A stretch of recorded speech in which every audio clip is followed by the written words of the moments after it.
Hi everyone. काफ़ी student ऐसे हैं जिन्होंने बीएससी प्रोग्राम में एडमिशन लिया है इग्नू के अंदर। पहले इस प्रोग्राम का नाम बीएससी जनरल होता था, बीएससी जी। अब इसका नाम है BSc M, BSc multidisciplinary. तो इस मल्टी डिसिप्लिनरी प्रोग्राम में जिस बच्चे ने एडमिशन लिया है, अब एडमिशन लेने के बाद आगे क्या करें जी। देखिए, वैसे तो हमने इस प्रोग्राम के स्ट्रक्चर के ऊपर डिटेल वीडियो बना रखी है, लेकिन शुरुआत सबसे पहले हम इसके स्ट्रक्चर के उससे ही करते हैं।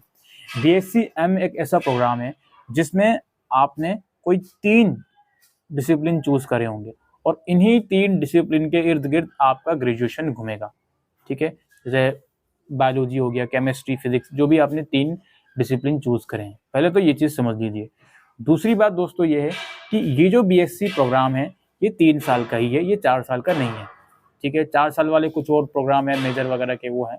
लेकिन बीएससी एम जो प्रोग्राम है ये आपका 3 साल का ही प्रोग्राम है। एक तो ये डाउट क्लियर। दूसरा बात, जैसे कि मैंने अभी थोड़ी देर पहले कहा कि इस प्रोग्राम के अंदर आप 3 डिसिप्लिन चूज करते हो और इन 3 डिसिप्लिन के टोटल 12 सब्जेक्ट, यानी कि एक डिसिप्लिन के 4 सब्जेक्ट और टोटल 3 के 12 सब्जेक्ट। अब ये 12 subject through out your graduation पढ़ोगे इन तीनों डिसिप्लिन से, और इन 12 के अलावा बाकी के बचे हुए 10-11 सब्जेक्ट जो होंगे उसमें कुछ सब्जेक्ट एबिलिटी इन्हांसमेंट के होंगे, कुछ सब्जेक्ट स्किल इन्हांसमेंट के हो सकते हैं, कुछ इंटरडिसिप्लिनरी हो सकते हैं और कुछ वोकेशनल सब्जेक्ट्स हो सकते हैं। ठीक है, टोटल 23 सब्जेक्ट्स हैं आपके इन 3 सालों में। ये डाउट क्लियर हो गया। अब ये जो प्रोग्राम है इसमें 1 साल के बाद अगर आप ड्रॉप करते हो तो आपको सर्टिफिकेट मिलेगा, 2 साल के बाद करते हो तो डिप्लोमा मिलेगा, 3 साल के बाद करते हो तो आपको अंडर ग्रेजुएट की डिग्री मिलेगी। ठीक है, 4 साल वाला नहीं है, 3 साल का ही ये प्रोग्राम है। ये तो डाउट आपका क्लियर हो गया। अब जो हमारा मेन कंसर्न था वो ये था कि चलो सर, हमें ये सब चीज़ें समझ में आ गई। अब एडमिशन ले लिया हमने। अब एडमिशन लेने के बाद देखो, आपको कम से कम फर्स्ट ईयर के सब्जेक्ट्स तो आपको पता होंगे। अच्छा, एक डाउट और आ रहा था, बच्चे जब एडमिशन फॉर्म भर रहे थे, जैसे कोई भी सब्जेक्ट वो चूज कर रहे हैं उसके नीचे एक और सब्जेक्ट आ रहा है। अगर वो थ्योरी वाला चूज करे तो नीचे लिखा रहा है लेबोरेटरी, लेबोरेटरी वाला चूज करे तो नीचे आ रहा है थ्योरी। तो मैक्सिमम सब्जेक्ट इसके अंदर ऐसे हैं जो थ्योरी और लेबोरेटरी एक साथ चलते हैं, दोनों चीज़ें। तो इसलिए थ्योरी का अगर आपने चूज करा तो लेबोरेटरी कंपलसरी है उसमें, वो आपको मिलेगा ही मिलेगा। ये तो क्लियर हो गया। अब आपने एडमिशन ले लिया, आपको आपके सब्जेक्ट्स क्लियर होंगे कि ये सब्जेक्ट्स मेरे पास हैं जी, कोई दिक्कत नहीं है। अब सब्जेक्ट्स आपके क्लियर हैं। अब वो जो सब्जेक्ट्स हैं सारे, टोटल 7 सब्जेक्ट आपके फर्स्ट ईयर में होंगे। इनके जो फर्स्ट ईयर के एग्जाम्स होंगे मोस्ट लाइकली दिसंबर 2024 में कंडक्ट होंगे। ये प्रोग्राम सेमेस्टर वाइज ज़रूर है, लेकिन एग्जाम्स एनुअल ही कंडक्ट होते हैं।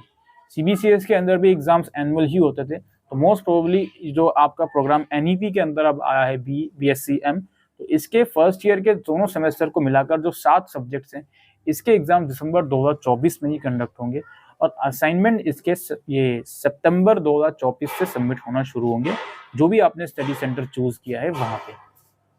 ठीक है जी, ये सारी कहानी है भाई एग्जाम्स और असाइनमेंट की। एनुअली सारा तरीका चलेगा।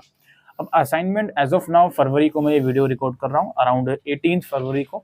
असाइनमेंट के क्वेश्चन पेपर फिलहाल आपके लिए नहीं आए हैं। जब आएंगे तो उसको नोटिफाई करा जाएगा कि आपको कौन से असाइनमेंट बनाने हैं। ये वही बात। अब दूसरा जो मेन डाउट है, क्लासेस और स्टडी मटेरियल को लेकर आपके आएंगे, क्योंकि प्रोग्राम थोड़ा रिवाइज हुआ है तो दिक्कत आपको फेस करनी पड़ेगी। स्टडी मटेरियल मोस्ट लाइकली अप्रैल या मई के मंथ में आपको बाय पोस्ट भेज दिया जाएगा आपके घर पे। अगर वो नहीं आता तो आप अपने स्टडी सेंटर से मेन कैंपस से कॉन्टेक्ट कीजिएगा, जो कि मैदानगढ़ी में है। और क्लासेस की जहाँ तक बात है, जो जनवरी सेशन का जो आइडियल मंथ होता है क्लासेस शुरू होने का एनुअल बेस्ड प्रोग्राम का, वो होता है जून से जुलाई। जून से जुलाई के बीच आपको क्लासेस की जानकारी मिलेगी और सारी जो भी चीज़ें होंगी वो आपको ईमेल के थ्रू नोटिफाई करी जाएंगी।